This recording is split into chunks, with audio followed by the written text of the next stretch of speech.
তাহলে আপনাদের মনেই হতে পারে কোনো সমুদ্রে দাঁড়িয়ে আছেন, কারণ আমাদের কক্সবাজারের যে রয়েছে সেই সমুদ্র সৈকতের চেয়েও অনেক বেশি গর্জন এবং ঢেউ।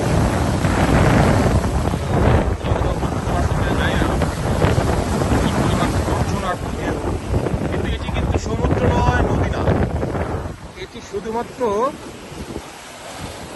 কানাডার একটি লেক। লেকটির নাম হচ্ছে লেক অন্টারিও।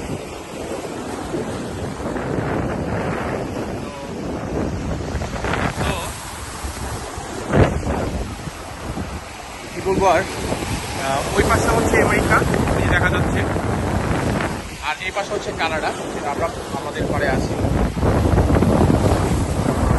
কি বলবো আর, যে আসলে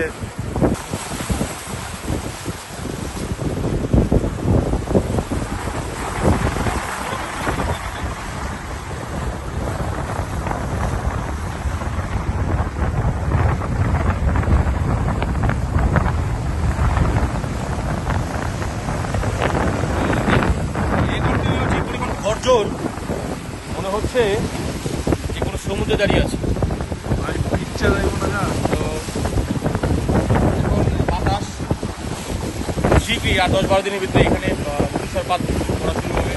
এবং এই যে লেকটা দেখতেছেন, লেক অন্টারিও, এটা পানি এত ঢেউ, পানি, এই পানি সব বরফ হয়ে যাবে, সব পানি বরফ হয়ে একদম এখানে স্কেটিং করা যাবে।